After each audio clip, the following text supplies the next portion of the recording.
Hi, everyone. Thank you so much for attending today's GIS 101 on advocacy. I'm Emily Reitz. I'm the Chief Technology Officer at NSGIC, and I'm pretty sure you are all familiar with our organization. So I'll skip that first bit and just remind you all that everyone's been muted upon entrance. Um, Hopefully there will be time for Q&A, and feel free to put questions in the chat as they come up. And yes, this is being recorded and that will be made available afterwards. So thank you so much for joining, and we'll turn it over to our presenters. Thank you very much. My name is Ed Cox, and my partner here, Romel Nicholas, he can introduce himself after I do my own. We are the owners of ERA Government Affairs, and we've worked with NSGIC, Romel and I, on a personal level ever since that we were senior staffers in Senator Hatch's office. So we have a long history of working with NSGIC, both on and off the Hill, and really excited about being able to give a little bit of a Congress 101 in advance of your Hill Day, and really appreciate the opportunity. Since leaving the Hill, Romel and I founded ERA Government Affairs in, I think it was 2020, and we've been running our own consulting firm doing government affairs work for the better part of 5 years together. Prior to that, as I mentioned, we worked in Senator Hatch's office as senior advisors doing geospatial policy for a number of years, just about his entire final term before he retired from Congress. Romel, why don't I kick it over to you so you can do a quick intro as well. Yeah, Romel Nicholas, good to be here with all of you. As Ed said, familiar with your organization and have crossed paths on a number of fronts over a number of years. On my end, in addition to working with Senator Hatch, I also, after Senator Hatch's retirement, I did about a year-long stint with Senator Toomey of Pennsylvania. That's my home state senator. And in private sector, have worked on geospatial related issues as well as a slew of other issues spanning anything from energy to tribal affairs to permitting and federal grant work and anywhere in between. So that's just a 30,000 on who I am and who we are. Thanks for having us here today, and looking forward to talking. Perfect. So we're just going to jump right into it. We're going to go over a brief overview of the legislative process and how Congress works. Then we're going to talk a little bit about how congressional offices are structured, how Congress appropriates funds, how you can request a meeting yourself with a member of Congress or their staff, how to conduct a meeting. We're going to kick it over to Frank at the end to discuss where you guys are at on the issue papers, and then we'll open it up for a little Q&A. So please hold your questions for the end. And we do have a small video in this slide deck. We're going to include it in the chat. We'll tell you when we get there. You can view it on your own time. It's about 5 minutes long, and we don't have time to do it. And some of you have a little bit of experience on Capitol Hill, and it might not be necessary, but a little extra curricular activity if you so choose. So let's just kind of dive into the legislative. Go ahead, Romel. Before we kick off on the content, there was kind of a viewer's note that was probably worth mentioning on the front end.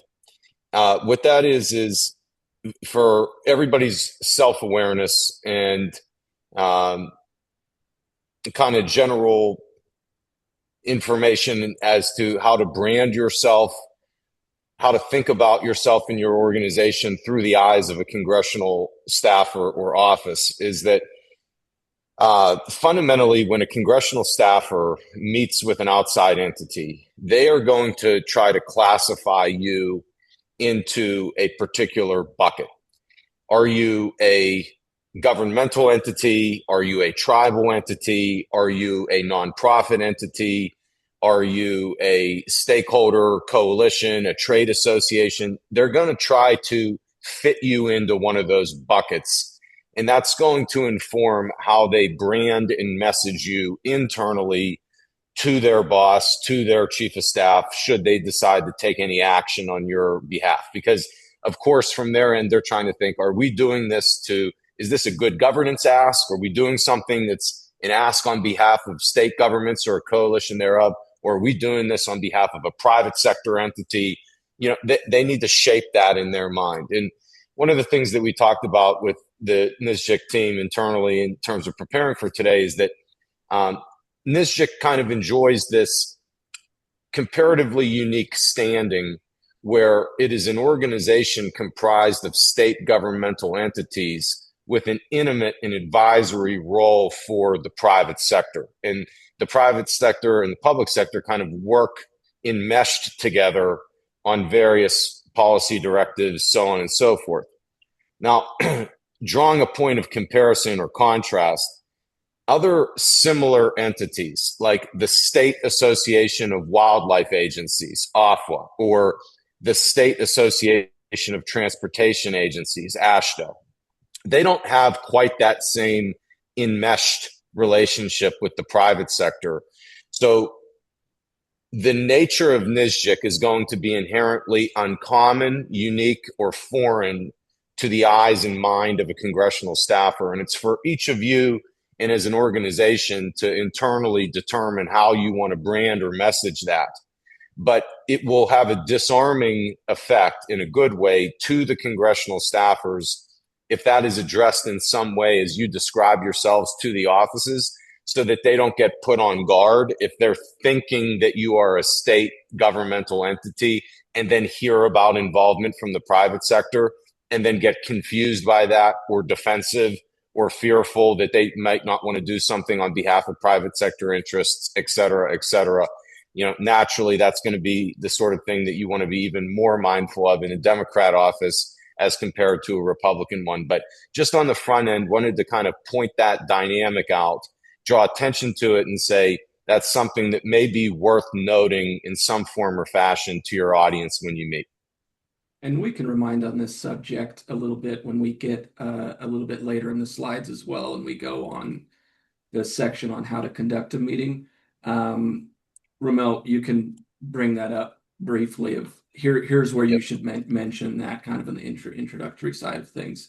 So, but very, very good point. And branding yourself is extremely important, and you all have a lot of benefits with that.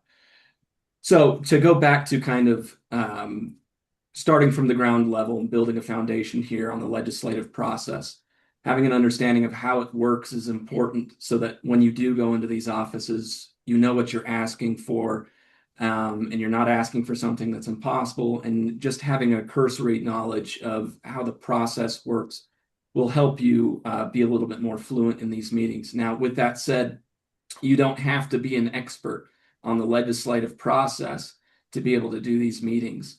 In fact, Romel and I wouldn't have a profession if it was just so easy and everyone was an expert on the legislative process.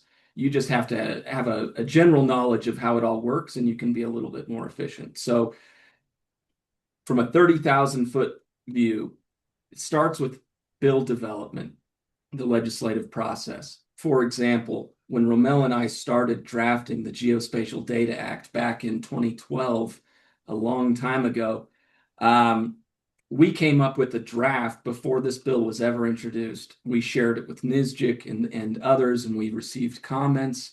You identify the problem and you try to work with stakeholders like NSGIC and others to come up with a solution.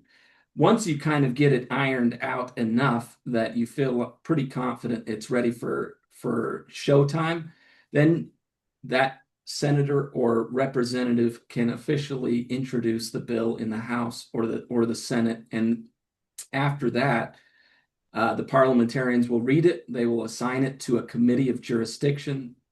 Typically on the Senate, it's one committee. On the House side, it can be referred to multiple committees. And then the committees themselves go through their own process where they will have a hearing on the bill. They'll usually have stakeholders can, write comments into a representative that can introduce those comments, statements for the record, or questions for the record, or testimony. You can have witnesses come in and give testimony. And then through that process, the committee will mark up the bill if it seems like it's going to have some traction and a member kind of pushes for it to move through the committee process. It'll get marked up, they'll vote on it, and then it'll get referred to the floor if it passes the committee. And it's a little bit of a convoluted process on the House and the Senate, how you can advance beyond the floor stage. And lately, these days, there's not a lot of bills, particularly on the Senate, but in general right now, there's not a lot of bills that move standalone unless they're big bills, unless they're must-pass bills like the National Defense Authorization Act or transportation reauthorization, things of that nature. And so what typically happens, they call those vehicles. And when those larger vehicles get floor time in the House or the Senate, then sometimes your senator or your representative will offer the bill as an amendment to that larger vehicle to see if they can ride that train to get passage. And in fact, that's how the Geospatial Data Act was ultimately passed. Romel here, who was the closer, and I refer to him as the closer because I teed it up and he got it across the finish line. It hitched a ride on the FAA Reauthorization Act back in 2018. So the GDA rode a vehicle to get to the president's desk for final signature. Now, also importantly, you can have a bill, say, let's just, for sake of example, say we have the GDA in the Senate and someone introduces a near identical GDA in the House. That's not how it happened. We did identical on both sides. Those bills have to be the same on both sides if you want it to pass smoothly. So if they're a little bit different, then you need to determine which version is going to go through. But the bottom line is you have to pass identical language in both the House and the Senate before it can get to the president's desk.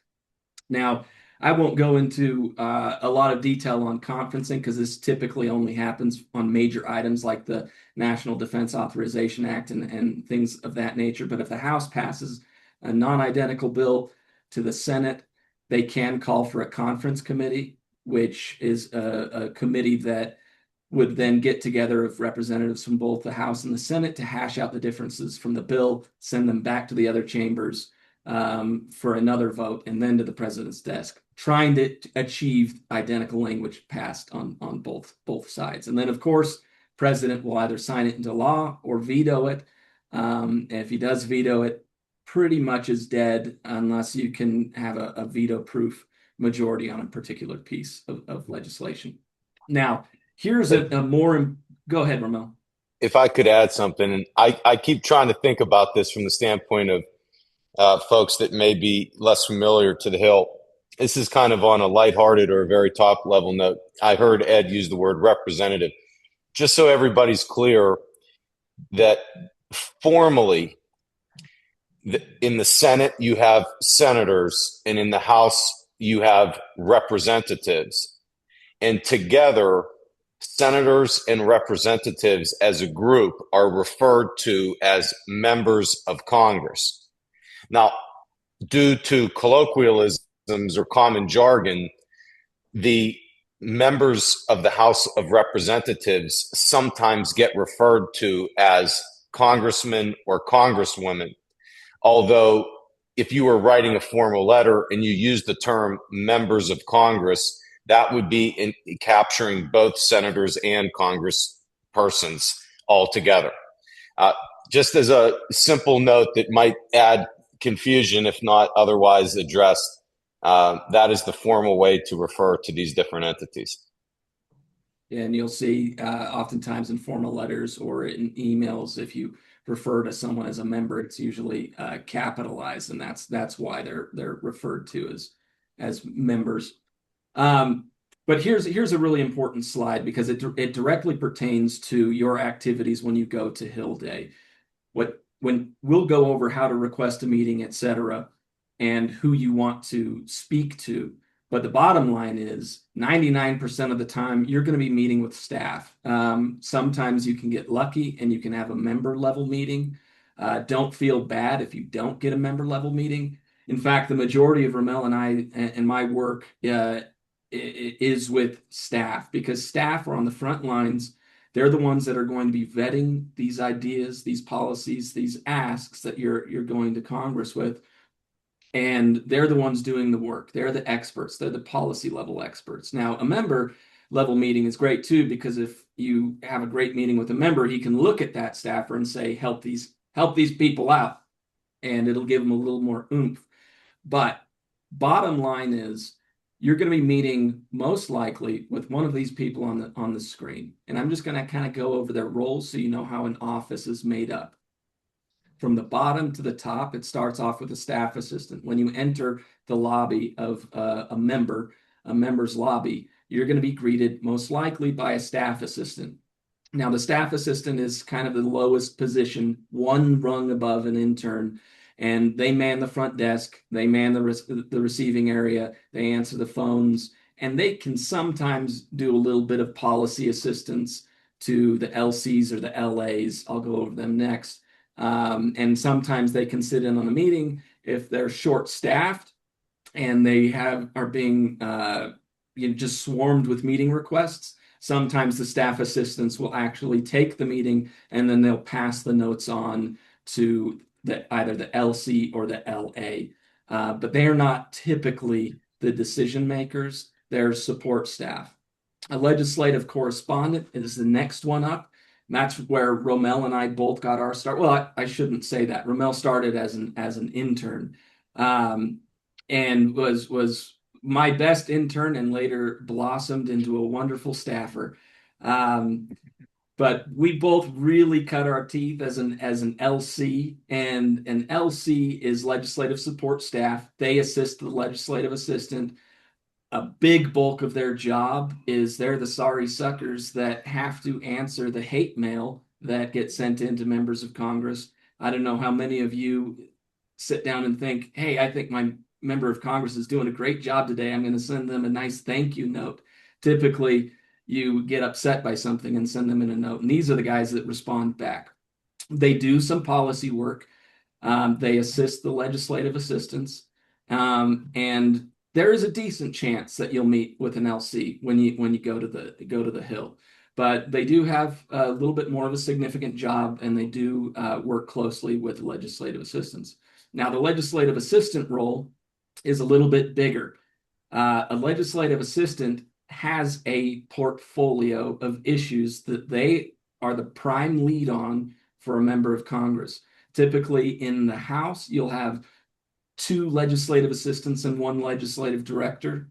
And those three people, sometimes only two people, but usually around three, those three people have to cover the entire portfolio of the federal government, whether it's Department of Interior, USGS within Department of Interior, EPA, then you have the defense side. I mean, they have to cover everything. So as you can imagine, they often are an inch deep and a mile wide.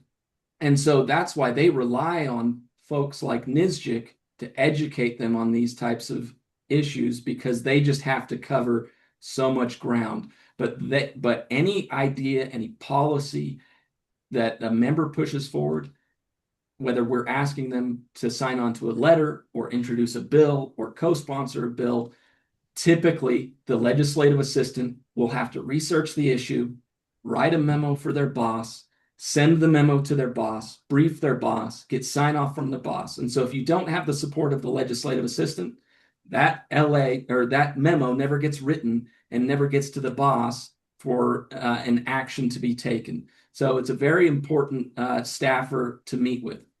Now, the legislative director in the House, they're typically also a legislative assistant. They have their own portfolio just because they don't have a lot of staff. And so they oftentimes wear two hats, as an LA being a policy lead, as well as the legislative director, which is in charge of the member's entire legislative portfolio and legislative agenda. So that's a really great meeting to get, because an LD can say, hey, help these people out, or let's do this. They've got a little bit more SWAT. And finally, at the top is a chief of staff. A chief of staff wears a couple of hats. A chief of staff is half campaign side, and they're half official side. They run the whole office. They're in charge of staffing. They're above the LD. They are the biggest staffer in the office. Simultaneously, they're also raising money for the member. They are doing all of the campaign stuff and running the campaign as well. And they have to fundraise and do a lot. But they are a very key staffer in the office, and you can't give it. The only person above a chief of staff is the member themselves. Now, there is a whole other group of staff that a member gets back in the state or district, and that's their district or state staff. And these folks are the folks on the ground back in the district or state. They do a lot of constituent support. They staff the boss when he's not in Washington, D.C., and he's meeting with folks back at home. They could meet with you guys, if you invited them back to see what you guys were doing in your GIO office or whatever. They're the people that staff the boss back home, and they're the constant presence, boots on the ground back in their district. If I could add a little color commentary, so just so no one on this call accuses us of not giving you full coverage, there is another position title within a congressional office called a legislative aide, AIDE. A legislative aide, in 99% of instances, refers to someone who is on the bubble in between LC and LA. It's a title that's often reserved as a signifying external signal that it's someone that doesn't have the same seniority as a legislative assistant, but still has some sort of legislative portfolio or some real responsibilities. Now, as a general rule, even though it's the same initials, LA, legislative aid, leg aides get called leg aides, whereas legislative assistants get called LAs. Why that is, ask the culture. Now, the last thing I'll point out is do not be discouraged if you get a meeting with a legislative correspondent or an LA or this, that, and the other. First of all, legislative correspondents frequently get promoted to LA. So just because you're meeting with some 24-year-old kid that seems pretty green, that has LC in their job title, you'd be surprised how you blink an eye and 1 or 2 years later, NSGIC will come back for its annual Hill meeting. You're meeting with that same person. They've got more maturity in their voice, more responsibility. Now all of a sudden they're a decision maker. So I will also add that even within the context of a given job title, an LC or an LA, there can be a lot of variability with the capability and maturity and responsibility of that person. In some offices, you can have an LC that hasn't yet gotten the promotion to have their business card changed, but they might have a legislative portfolio. They might be the one responsible for making appropriations requests under Interior, which covers USGS. You can also have a legislative assistant that might have a very nice job title, but is very new to the position and is comparatively lost compared to a very seasoned LC from another office. So this is all to say, I would encourage everybody to take every meeting seriously, because you never know exactly what you're going to get. You never know exactly what the role of these different people are within the confines of within the context of their own office. So yeah, there's going to be some meetings that you get a real green LC that bobs their head and makes you feel like it went in one ear and out the other. That's going to happen. Welcome to the Hill. But go in with the approach of taking every meeting seriously, because these relationships and the staff within the offices can evolve rapidly. And 2 points on that front. When Romel and I started writing the Geospatial Data Act, I was an LC and Romel was an intern. Additionally, sometimes the office, as a way of giving you some experience, will assign an LC a limited portfolio where they are the lead in that issue area. So geospatial was one of them, because no one else in the office even knew how to spell GIS, let alone anything about it. And we got super into it. But also, as Romel said, LCs become LAs. The average turnover of a staffer on Capitol Hill is 2 to 4 years. So when an LA leaves in 2 to 4 years, the LC has the highest probability of assuming that role. Yep. So when you get first sent to Congress after you're elected, and you go through your your introductory training, etc., you get assigned to committees. Usually members will say these are the things that we're interested in. I'm really gunning for this and this committee, and then leadership, among others, will assign you committees that you will work on. Now, these committees here they are before you. Both they cover the same ground of issues, but the way they divvy them up is a little bit different on both sides. You don't have to be an expert on what each committee does. It takes a lot of studying to kind of figure out where they all go. But the most important part here is knowing that each member has more SWOT on issues on issues that are in front of their particular committee's jurisdiction. So, if I was wanting to engage on USGS issues, and I'm from Utah, maybe I would go to Celeste Malloy because I know she's on House Natural Resources Committee, because all of the bills, the full Congress will never even hear them unless they get through the committee. And so a lot of times these members try to laser in on where they can be most effective, and they can be most effective on the committees in which they are a part. So if you have an issue, say just one, for example, Digital Coast Act, or let's just use the GDA because we're all familiar with that one and it's already been through it. Over on the Senate side, that was referred to the Senate Commerce Committee. And so you can look at your members that you might be familiar with, or your own congressman, or your own senator, and you can go to their website, just Google, name of the member, committee assignments, and you can see what committees they're on. And then you can kind of say, oh, great, Celeste Malloy is on House Natural Resources. We know that the Landslide Act goes through House Natural Resources because of the USGS component. We got to talk to Celeste. This is great. So you can kind of do your homework ahead of time. It doesn't mean you can't talk to members on bills that they're not a member of the committee, because you still need co-sponsor support for these bills. But it's just a good way of kind of learning the lay of the land, who you're speaking with, how they can be helpful, etc., when you develop your asks. So Ramel, I'm going to kick it over to you. Just let me know when you want me to advance the slide, but Romel's going to talk, and we've got a lot of information on this section. So I just want to caveat, you don't have to know it all, but it's helpful to know how congressional appropriations works. So we're going to do a little overview on congressional appropriations. That sounds good. I'm also looking at the clock. Looks like we're at about the halfway mark now, and do want to leave time for a meaningful Q&A.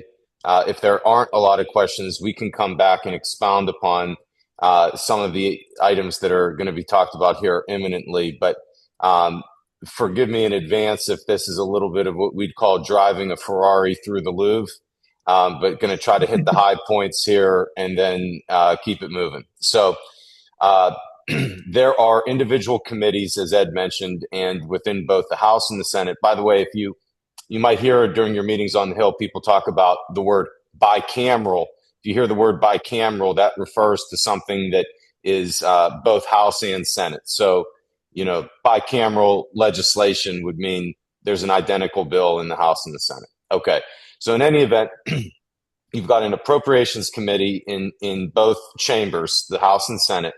That committee, the appropriations committee, has exceedingly high influence on how dollars get spent, because they draft the bills that have to be marked up, which is the final step of getting out of a committee, that go to a full floor vote to get passed into law. The staff on spending, yeah, on spending. Excuse me, that's correct. So the staff, now, as you may imagine, within each umbrella of spending, of which there are 12 main buckets. There's a corresponding subcommittee, and within each major bucket is a lull you to sleep long list of various accounts and programs and this, that, and the other. And one individual member of Congress, there's no way that they can remember all of that or even meaningfully engage with it. So the staff on the committees have a very high amount of impact and influence in the appropriations world. The senior staffer on the committee that oversees a subcommittee is called a clerk.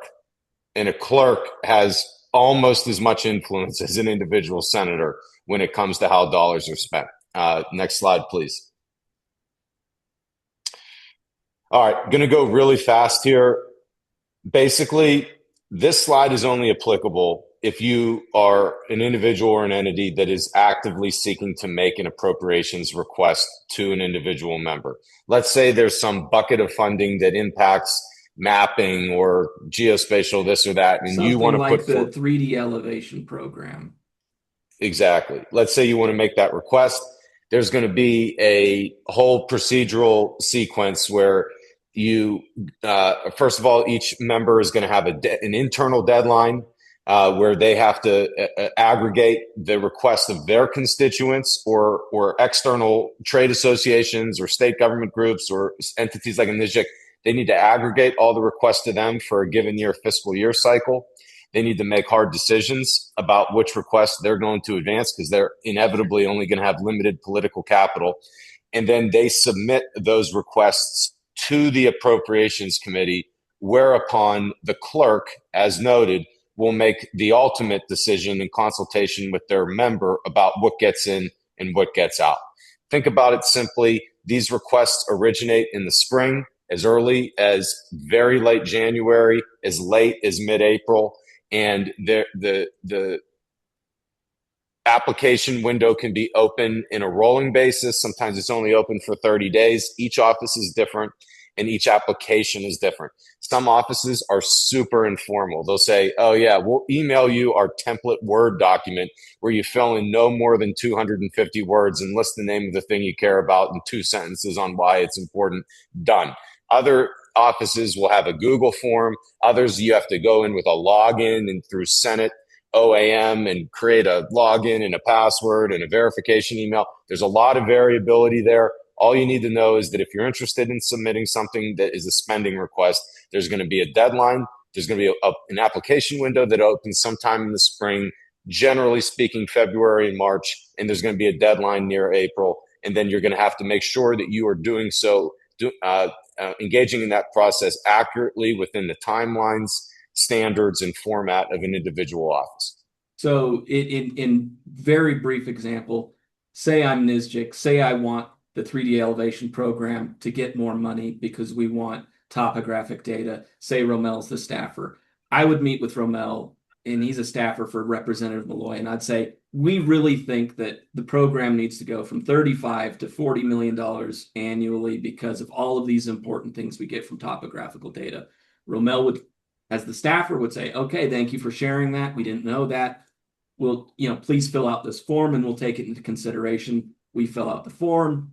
Romel then gets the form, thinks about it, and says, yeah, this is definitely something my boss wants to do. And then Romel would then use Celeste Malloy's name to then submit a request to the Appropriations Committee saying, we believe it should be $40 million, not 35. And if enough members of Congress do that, then the Appropriations Committee can say, all right, that makes sense. We got enough weight on this. We're going to bump up that program. And then it's included in the appropriations bill, which ultimately will go to the floor under normal circumstances and have a good chance of becoming law. Sorry, Romel.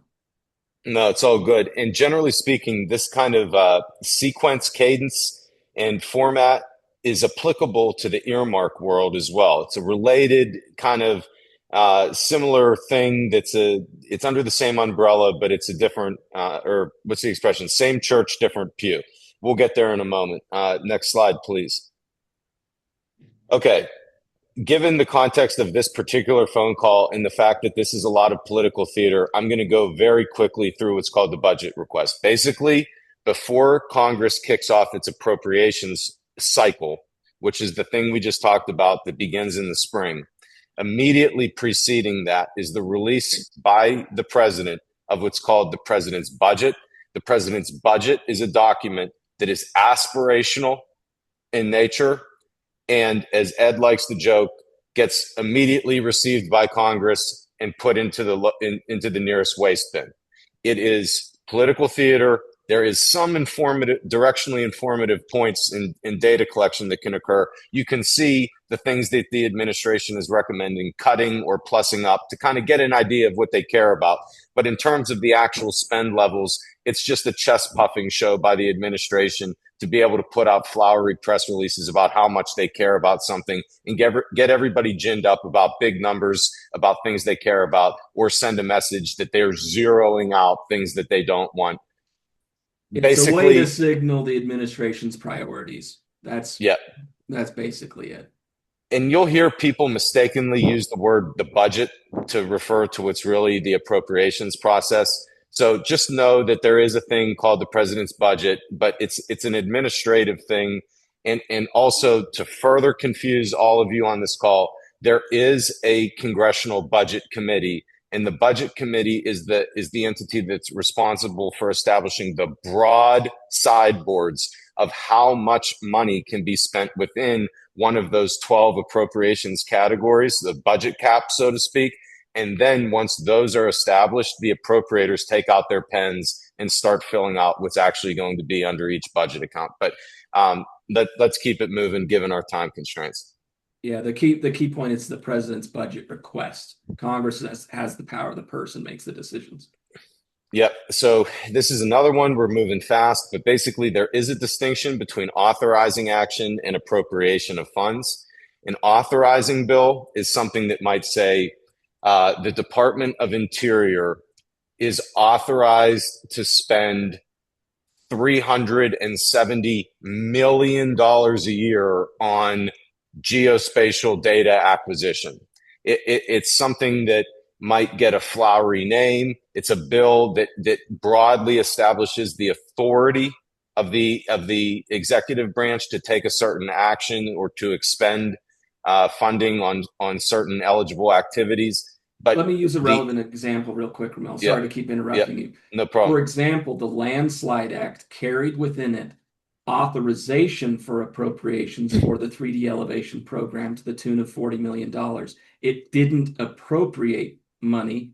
It authorized the appropriations. And then the appropriators say, oh, this is a good demonstration of support from Congress and the authorizing committee that's on the books. It can kind of help your appropriations request for the 3D elevation program. It's not necessary, but it can be helpful. Yeah. And although the US government gets many things wrong, one of the things that it probably does get right is having this distinction between authorization and appropriation, because over time, the needs of the country are inherently variable, and certain accounts or programs don't need to be appropriated the exact identical amount of money every year in perpetuity. So having this kind of balance between what is authorized to occur versus the appropriate amount of funding on a fiscal year basis that is expended on that activity is a kind of healthy process of determining the needed spend amount on a given priority. And obviously, there's a lot of political jockeying that goes into that. Let's keep it moving to the next slide. All right. This is another one that's only going to be applicable if you're interested in pursuing something that has to do with appropriated funds. But there's multiple ways to skin the cat in Congress.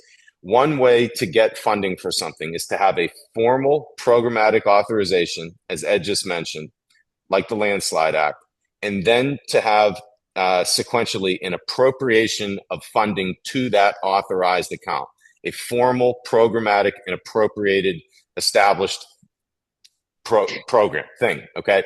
The other way you can do it is, and this is more sly, is where a given agency or department is appropriated broad discretionary spending, a broad account or a broad tranche of money. Sometimes Congress basically just says, hey, Department of Interior, you've got $780 million for this general objective, something intentionally ambiguous. And then they'll use what's called report language to scribble notes and guidance via a formal document called the appropriations report. Each of those 12 accounts we mentioned has a formal appropriations bill as well as an accompanying report. And in that report, Congress can leave notes on a given appropriated account and say, oh yeah, that 780 million that we gave you for wildfire mitigation, they'll put a little report language note that says, of which 3.7 million is to be used for the acquisition of geospatial data to inform targeted deployments of flame retardant, okay, whatever the case may be. It's where they laser in on something. They're not creating a specific program called the geospatial data for determining the location of flame retardant deployments program. They're just saying there's this tranche of money that's going to be given to the Department of Interior. Hey, Secretary, make sure that you're spending at least 2.7 million on a particular activity, and here's why. So, and in fact, that's how the 3D elevation program was funded for many years, and still correct. is. So this is just arming you with a general awareness that there are these distinctive ways that you can access the appropriations world. There's these different tools in the toolkit that vary in their sophistication. Let's keep it rolling. Did I skip one? Oh, here we are. No, this is, um, oh yeah, this is a slide just noting on eligibility, but generally Yeah, speaking, whether, yeah, let's just go past this one. It's probably yeah, not yeah, applicable. let's skip it. But All we'll right, share so the deck and you can take a look at it after. yeah, no problem. So this is a very high level outline of the earmark process. So we're going to keep this quick. There may be a lot of you that have further questions on this. I know that this is an item that a lot of people have had increasing interest in. Just as a Reader's Digest, going back to the McCain-Obama era, earmarks were outlawed in DC. That was the era of pork barrel spending, where projects like the Bridge to Nowhere drew the ire of the public, so they got rid of earmarks. Fast forward about 12 or 13 years later, under the darkness of the COVID era, Congress brought back earmarks, albeit they brought it back with stricter sideboards and far more exact eligibility requirements. So what a earmark is formally, it is called in the Senate congressionally directed spending, CDS, and in the House of Representatives it's called community project funding, CPF. Colloquially, that's earmarks. Now, under each schema, House and Senate, there are accounts that are very prescriptive, and there are strict requirements on what earmark funding can be used for. So if you're interested in an earmark, you have to go look at the accounts and say, what is my project? Am I or my partners eligible to apply for it? And does it fit within the confines of eligible activities of a given account? There are guidelines established by the Appropriations Committee that are applicable to all projects, and then individual offices have their own criteria. Arbitrary example off the top of my head. Representative Begich from Alaska will only use earmarks to fund hard infrastructure projects.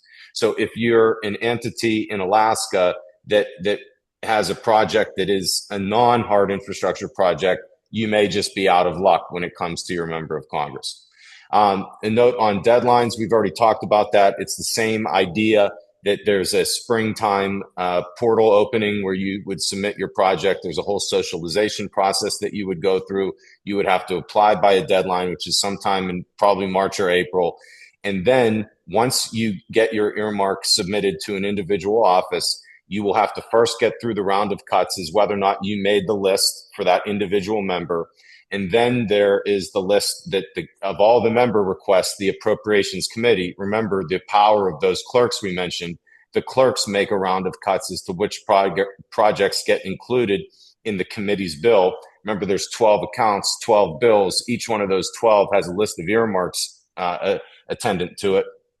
And then the final round of cuts is when the House bill and the Senate bill, the full appropriations package, gets merged into one. Sometimes you can get dropped off late in the game, although it's fairly rare these days. But I would like to point out that, for folks that are state GIOs, odds are, you've got your own rules within your state that you have to abide by, but odds are you can be an eligible entity to apply for an earmark, and mapping requests, mapping earmarks have been on the rise as of lately. So if you were a state GIO and you said, hey, we really want to get 3D really recovered in our state, or we want to, get money for, X mapping project. We've been trying to get this data. The state doesn't have the funding for it. We can only match funding for it. You could be an eligible entity, and there is a process in which you could engage in to apply for an earmark and potentially get that money directly from Congress, which can be a little bit of a shortcut versus competing for a grant that comes from the executive branch. So sorry to interrupt it yet again, Romel. No problem. So I feel bad that we're going long. Let's keep it rolling, Ed. Uh, we're just going to ignore this slide because it's too wonky for our time constraints. A note on disaster supplementals, just because it can impact your world. Basically, in the event of some sort of catastrophic emergency or scenario, Congress can originate a new spend bill that's called a disaster supplemental that functions and behaves very similarly to a standard appropriations bill. Just be aware that if you have something that's related to dollars or natural resources or mitigation, recovery, any sorts of these general activities that might occur in the aftermath of a disaster, have your antennas up that if and when a disaster supplemental occurs, that could be a vehicle that you could hitch a ride to.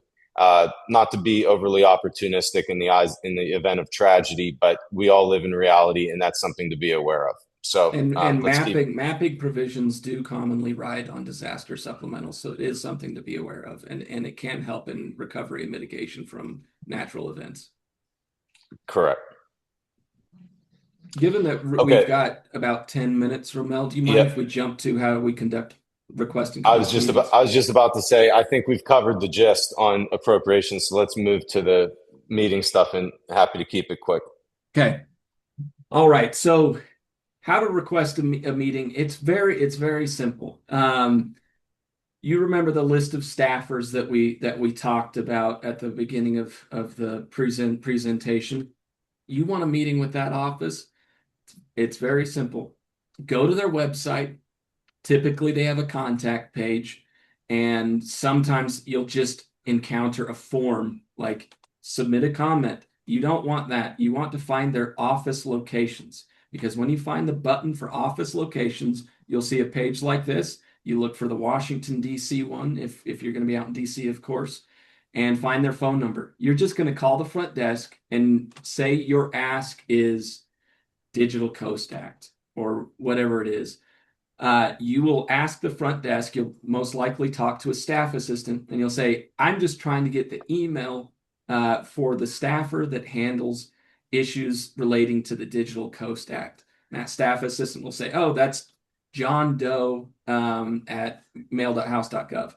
And you'll get that email. Perfect. That's the person you need to request a meeting with. Particularly if you're wanting to meet with staff, which is the majority of time. Then you just simply, put a subject line, meeting request, Colorado GIO, and then you can just say, hi, my name is so and so. I'm with the Colorado GIO's office, and I'm reaching out because I wanted to talk to you about the importance of the Digital Coast Act, and I was hoping to request a meeting to meet with you. I'll be in DC on these days. Any chance you have availability, etc. Obviously, you can make it a little bit longer than that, but that's the gist of it, and it's as simple as that. You can set up those meetings, you can make those phone calls, and if their schedule permits, usually it'll happen. Now, just bear in mind, it's like 3 people getting hundreds of requests like this. So sometimes you might need to send 2. Don't feel bad if you don't hear back on your first one. You just need to be a squeaky wheel sometimes. So once you have the meeting, typically meetings by standard default are 30 minutes long, almost every time, unless it's a unique scenario. And so given that you only have 30 minutes of time, you want to structure your meetings out efficiently. Usually the first, you'll come into the meeting, you'll go to the lobby, you'll say, I'm here to meet with X staffer. You'll sit down, you'll wait for them to come get you. They'll take you back to an office room. Sometimes they'll even meet with you out in the hall if they're particularly busy. but you need to break it out. Quick introduction, go around the horn, say who you are. If you have multiple people with you, give everybody the opportunity to introduce themselves, give the staffer the opportunity to introduce themselves, and then go from that into the issue presentation. And this is where you're telling them about, say, the Digital Coast Act, why it's important to the state of Connecticut, etc. Something like that. And you'll want to spend the bulk of the meeting kind of laying the foundation of why this is important, why it's important for the district, and why it's important for the country, and if also benefits the taxpayers. Now allow them to have a little bit of back and forth. That's not always going to happen. You want the staffer to be engaged. They're not always going to be engaged. Romel and I always joke, sometimes you get the head bobbers where they just take it in and they say, yep, yep, sounds good. And then you leave and be like, man, I don't know how well that landed. And sometimes you'll get a staffer who is super interested in it. And it's like, oh, that's really cool. What does this mean for this? That's a good sign. Don't be disheartened if they are head bobbers. It's not the end of the world. Sometimes you might be their ninth meeting of the day and they've been in back-to-backs, and that's just how it goes. But then always end kind of at the tail end of the meeting, as you're wrapping up. That's where you really come in with the ask. So you lay the foundation of the why, and then you give them the action item. We would really appreciate if you guys signed on to the reauthorization for the Digital Coast Act. Here's the one pager and the information and all that you need, but this would really be a big help if you guys co-sponsored this bill. Now, don't be disheartened if they don't say, yes, we're gonna sign on to that bill. Thank you for showing us this information, because that staffer more than likely can't give a commitment on the fly. He's got to go write a memo, talk to his boss, give a staff recommendation, and then his boss will sign off on it. But there is an op that it presents you, if they don't give you a commitment on the fly, this presents you the opportunity to do a follow-up. Hey, just wanted to see where you landed on considering signing on to the Digital Coast Act a week or so after you present them in person. So give them a chance to talk. It's always great for them to ask questions. And I would leave it with, don't be intimidated by the meeting. Just knowing this staffer, you're like one of 12 of these meetings that day. So it can be intimidating, it can be nervous, but just remember, they're not sitting here thinking, oh, those guys didn't take good notes on Romel and Ed's, authorization versus appropriations, what idiots. They know that constituents don't know the ins and outs of all the details. You don't have to have all the answers right there. If they say, ask you a question that you don't know, feel free to just say, hey, I'd love to follow up with you on that. You don't have to have all the answers on the fly, and you don't have to be nervous about it. Yeah, and one thing I could add, keeping an eye on the clock here, could waste a lot of your time with the various nuances, but everybody on this call is smart people that has management responsibility and knows how the world works. So what I would say is, however you brief your governor or your governor's chief of staff or any sort of senior leadership within any of your structured organizations you work in, I'd bring that same mentality to when you're meeting with congressional office. Keep major action items simple and clear. Flag for them in the clearest terms what the action items are that you need them to take. If there is a problem, identify it and offer solutions on how it's going to be fixed, or in this case, how the thing that if action's taken, what problem is going to solve, and keep it concise, because they're going to be beleaguered with a million issues. Morale's pretty low on the Hill these days in general. It's a tough time we're living in. I'd keep it clear, I'd keep it simple, and I'd keep it neat, and take that same mentality you have to the governor's office as you would to this meeting. And to just really accelerate here on this slide we're looking at, we left a note, leave with an excuse to follow up. In the long term, you want to be looking at your engagement with a Hill office over a multi-month or multi-year horizon. And a big issue, a big achievement of your time in that meeting is simply building the relationship with that staffer so that you're just memorable enough that you get their card, you have their email. Whenever the day comes that there's some sort of call to action, there's a big vote, you need the congressman or the senator or whatever to do something, that you're able to shoot them an email and say, hey, reaching out from so and so state GIO office. It was really great meeting with you back in February. You may remember we were talking about how important this so and so program was. We hear it's coming up for a committee vote today. Really could, we could use your boss's love on it. Thanks. Any excuse you can have, even if it's just to send them information that they ask for, that establishes an email chain between you and the LA is gold, worth its weight in gold. And you can come back and tap that resource and relationship in years to come. You can even reply all to it a year later, the next time you're in town. And the best case scenario is if you build that relation up and they think of, oh, that's the mapping guy back at the state that I met with, who is, seems to know a lot about this stuff.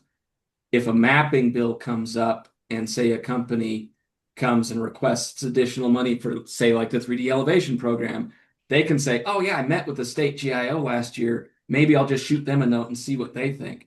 Because then they're using you as a resource. And that's a very valuable place to be, because then you can say, oh yeah, 3D elevation program, that's great. We're all on board with that.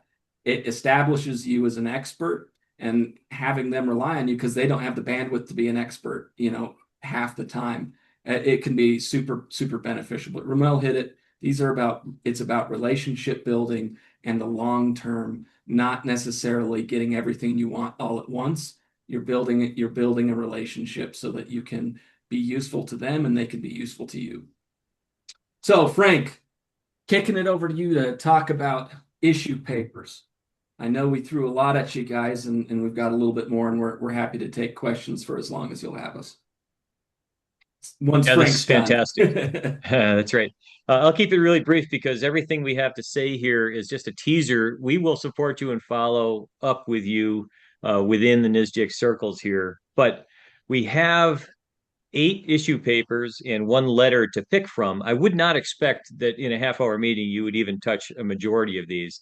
So based on what committee and the interests of your elected officials, you might pick from 2 or 3 of these. But this is the leave behind, the artifact, the tangible evidence that you were there, and it can make great talking points. So Jordan is working on some custom state-by-state examples in an issue paper on the Weather Act, and we'll prioritize those by those folks who have said, yes, I'm coming to NSGIC, and yes, I'm going to be in the Hill, and even I have permission to go. So let's get those permissions going.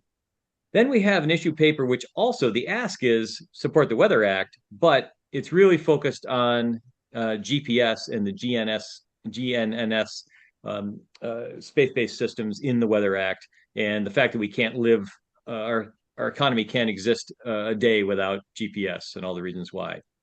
Then we have one specifically on 3D NTM, then on the National Address Database, the National Parcel Database, NextGen 911, a little bit of an interesting ask there because the FCC Spectrum auction from the 2023 bill was intended to create a grant program to support NextGen 911. That money is gone, even though that bill didn't pass, and it's been used for other things. So the ask, we're teaming up with NENA to figure out, so we have a complementary ask, and we don't ask for different things. But for right now, the ask in that issue paper is, ask us, we're asking your advice. How do we get this thing funded? And then transportation lays some groundwork there. A little bit different there because the Surface Transportation Act is being reauthorized in September of 26. So we're trying to get ahead of into the bill language there. And then, of course, the Digital Coast Act. One other paper, which is not in the same form, it's in the form of a letter to the Secretary of Interior, is about the BEAD program and Congress's responsibility to the Department of Commerce responsibility to give grant guidance for how to use that money for things other than just build out. And we're highlighting that in that language, it says spatial data to understand broadband. So like I say, you're going to pick and choose from what committee your person you have an appointment with is on and what is of interest to them, which you can easily find out from the websites. But all this we're going to support you on, and hopefully we'll have a big showing of both state members and our business partners to make the case. So thanks very much, guys. This has been so helpful, and I am so glad we're recording this because I am going to reread and look at this vocabulary lesson. But what great advice! So thanks very much. Absolutely. Sorry we threw a lot at you, but one final note on the issue papers, if you wouldn't mind, Frank. They are important because a staffer will often use that issue paper to help draft the memo to their boss just to save themselves some time. So it can be very effective to have good issue papers. All right. Yeah, I Yeah, know and we're over on it, time. Do we have? GIS can Oh, sorry, Ramel. we can get an as I editable say, version to you as well, so you can make your own tweaks for your own instances as well. So go ahead. yeah, a really easy trick is in most instances, the staffer that you meet with is either going to give you their card or be open to giving you their card, or if they're out of cards, they'll give you their email. A really easy trick is to say, "Hey, here's my leave behind. Give them the issue paper, whatever the case may be, and say, if you're open to it, I'd like to send you a digital copy." Super easy way to get your nose under the tent. And they say, "Oh yeah, yeah, sounds good." You've got your excuse. Send them a little thank you note. 3 to 5 days later, send them the digital copy. Now you've got your email chain established. Yep. Very good point. All right. Do we have time for questions, Frank? I'm good. We're good on our end if you guys want to do a round of questions. Sure, I have time, and this is super valuable. So thank you for extending this a little bit. Of course. Yeah, happy to answer So questions here. yeah, Emily, how can we do this? You guys want to just put them into questions into the chat? Yeah, I'd say, or feel free to use the raise hand function, as we're good to ask and answer live. It looked like Um, someone Okay. named maybe Mary Ann had a question. I don't know if I saw the name quick enough. yes. Yeah, go ahead, Marianne.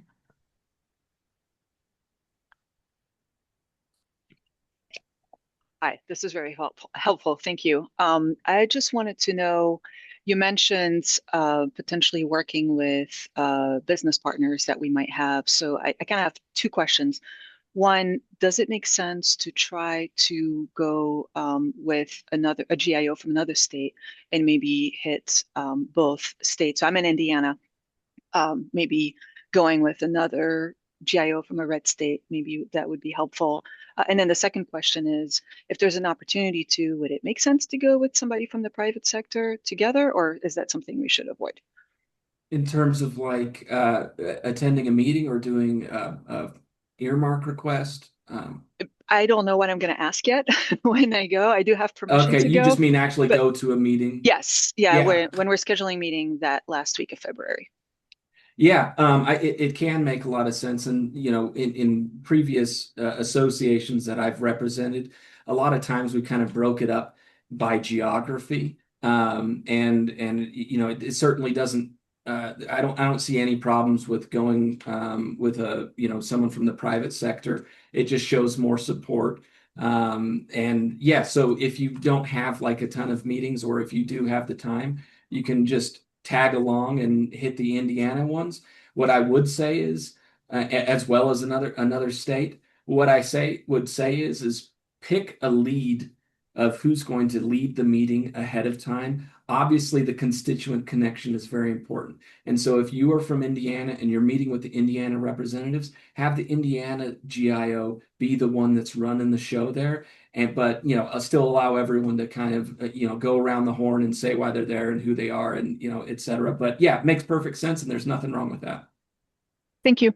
Yeah, You and bet. ultimately, it's a decision for each of you individually and your organization as to how you want to brand or message yourselves.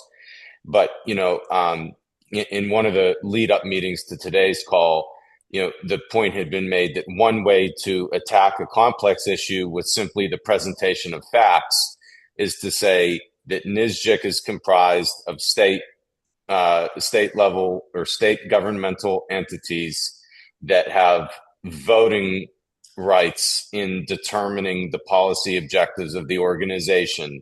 The private sector is a partnering entity to NSGIC as an organization, some sort of advisory role. but they do not have a voting role within the organization. By simply outlining that distinction, that the private sector is informative but non-voting, you could then describe yourself to the congressional offices still purely representing the voice of the states. Yeah, and just say we have close partnerships with the data producers, um, and oftentimes those are companies, et Thank you. cetera. Yeah, I have, sorry, yeah. one more follow-up. So I've been working with, I guess, I don't know what his title is, legislative liaison or something along those lines within the governor's office. Do you recommend working with that person to set up the appointments or doing that separately? Each state has different rules. In some states cannot, some states, cannot meet with the members of Congress at all. Some states just have a process where they need to vet it with, say, like a legislative liaison or the governor's office. So it just differs so much on a state by state basis that I would just have to kind of defer to you all on the best way of going about that. But it's not an unusual thing to do it that way. And some states have a hired lobbyist that can set up these meetings for you as well. So you just have to do a little bit of homework on your end, Yeah, Yeah, with regard to that. he's a contractor to the state because of some yeah. limitations with the state. So yeah, okay, thank you. I was just about to say that in my this relates to what Ed was saying. In my personal experience, where I worked with a Utah senator and a Pennsylvania senator, in the state of Utah, they have a person who conducts their federal affairs, aka their lobbying, that has a utah.gov email and is a state employee. Whereas in Pennsylvania, the governor's office of the state of Pennsylvania hires an actual lobbying firm with a .com email that goes and represents the interests of the state in Washington. So in addition to that layer, there's also just a question of how the governor's office prefers to handle whenever various branches or extensions of the state government go to DC. Some, I think, are a little bit more with the micromanagers, where they say we want to have control over every interaction that occurs with the congressional office. And then other states are like, do you It's think you free got an reign. idea that, Yeah. yeah, exactly. So I would just read the room and get some intel within your own government structure to figure out what you're most empowered to do. Sigh. Not sure who this guy is, but Guys, hey, thanks. Sigh. Good work today. Um, with regard to what Marianne was talking about, in Oregon, I always set up my own meetings and it worked out really well. In Massachusetts, I'm not allowed to do that. And the real problem with that is that the person who sets up the meetings for me has his contacts. So it takes a load off me, but I'm not necessarily getting to the right person for a particular issue in a particular office. So I haven't quite figured out how to manage that aspect of it. He's a great guy and he'll work with me, but that level of communication we haven't quite gotten to yet, but that's always an issue. I did have a question. I usually, Frank talked about we have eight basically leave behinds that we could take in, and we'll hit two or three of those in a meeting with any substance. I always take them all, and I always leave them all so that they can refer to them or whatever afterwards. And I usually point out, well, here's one about this, this, this, and this. I'm going to talk to you about these three. And I'm just wondering what you guys think about that approach and whether they treat those as they do the president's budget or whether they find them useful. Yeah, yeah. So in terms of, to just make sure I understood the question right, the quantity of asks that you're bringing to the office. It's not really a quantity of asks. I'll have maybe three asks that are, priority, and I'm really going to talk to them about it. But I've got eight leave behinds. We've got Yeah, yeah, all those yeah. documents, Gotcha. and I want them to have all that, I think, because I'm assuming that, some of it might be useful for them. I'm just not going to try to talk to them about all eight. Is it useful to leave all eight of them with them, or? Can I take a crack at responding Yeah, on this sure, one?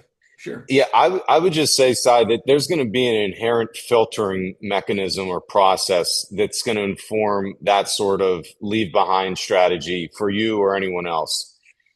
You're going to want to cross reference of those eight leave behinds, which ones involve a policy that relates to a committee assignment of the member you're meeting with. So, make a determination of whether or not something, what was, you mentioned, what was it, weather, something, I forget. The Weather Act, yeah. Okay, that's almost certainly going to be under the jurisdiction of the Commerce Committee. Yeah. Or in the House of Representatives, that's called the Energy and Commerce Committee. So, if you're meeting with a senator or a member of Congress, or a member of the House of Representatives, you're going to want to cross-reference this paper. Which committee does it fall under? Is that person on the committee? You're going to want to prioritize those ones. Then, if you have one of your papers has a dollar figure associated with it, if it's an appropriations ask, you're going to want to ask yourself, is this member of Congress on the Appropriations Committee? In the House of Representatives, if you are not on the Appropriations Committee, you have very little power to influence appropriations. In the Senate, where each senator is capable of stopping the whole show because the Senate tends to operate under unanimous consent, any senator, regardless of their involvement on the their seat on the Appropriations Committee, can have influence in appropriations. So I would say in the Senate side, all appropriations asks are in play. On the House side, appropriations asks should probably only be prioritized if the member with whom you're meeting is on the Appropriations Committee. And then finally, I would say that the last sorting mechanism that you would choose with your selection of your 8 papers is what is the most urgent, right? What is the thing that to your organization is most urgent? And you would want to say, like, this is our number one ask. If we walk out of this meeting today, feel free to throw away the other 7. All we ask is that you keep this one. Yeah. And it's just a bandwidth problem. When I was a staffer, in full candor, I had a stack of issue papers that went up to about my waist from the floor. You just don't have the bandwidth to get through all of them. It doesn't necessarily hurt, but you do run the risk of dilution, to dilute it a little bit, by having too many. Some people are like, we want them to see all of it, but just know they're not going to take the time to be like, oh, that was really great. I'm going to go through and, in my spare time after work, read through 8 issue papers that have to do with, topographic data in the state of Oregon. It's just probably not likely to happen. And the last thing I will say, though, Cy, Romel is 100% right on the way that you look at the committees and prioritize which issues you want to talk about. But it doesn't mean that a regular member can't get excited about something like this and be helpful either. So you could float them, in the meeting. We have some of these other ones. We really, are looking at that. And if it piques their interest, you might get a couple of really nerdy guys who their boss isn't on the Commerce Committee, isn't on the Energy and Natural Resource Committee, that end up writing the Geospatial Data Act and getting it signed into law. So it doesn't have to be that way. You might get lucky and find a couple of nerds. Yeah, as we did. Thank you, guys. Really appreciate it. You bet. Oh, good. One other note. We sent out a note through the executive director circle inviting all states to use a template if you choose to start the process of getting permission to have these meetings. We're going to follow up, and thanks so much, Emily, for the hard work you're putting in. We have mapped your state to your representatives to what committees they're on, and you'll get an email that says, please use this template if you want to get your permission started, and these are the people to talk about that have influence over these programs and policies. So we're going to try to knock down as many of those hurdles as we can, but you don't have to wait for us to do that. We're going to try to organize it and really get you all the impact. So you're lining up committees with your elected officials. And one quick thing too, when you're looking up, you can look up your bill just on congress.gov. You can look up, say, like the Digital Coast Act reauthorization, or you can look up the Weather Act, and there you can see a House version and a Senate version, and you can see which committees it was referred to. Also, you can Google Representative Celeste Malloy committee assignments, and it will lead you to a page to find out that member's committee assignments. So just wanted to give you that little bit of information as well. That's fantastic. Seems like our Any other questions have quieted questions? down. Yeah. All right. Well, we're happy to continue to be a resource to you all. Happy for you guys to share this deck. And if you have any follow-up questions, you can reach out to Cy or Frank or whoever, and we're happy to be of assistance. And wish you all very good luck on your Hill Day. Hope it's a productive one, and really appreciate everything that NSGIC does. Yeah, that's great. We can't thank you, Ed and Ramel, enough. This has really been educational, and it makes it kind of fun because you go in knowing something, and it takes some of the fear out of it. So we can't thank you enough. You're doing great work. Worst case scenario, you guys can always hire lobbyists. Right. All right, folks. Hey, Thanks Merry for your Christmas to time. everybody. Thank you for the opportunity to be here today, and don't put too much pressure on yourselves. Although you should handle the meetings with the talking to your governor's office mentality, I wouldn't necessarily worry about it handling it with the same formality. It's going to be younger people. Don't take it too seriously. Don't be afraid to crack a joke. Have fun. Keep it light. You want to build some rapport with these folks too. So go have fun. Appreciate you letting us be with you here today. Thanks, everyone. Great.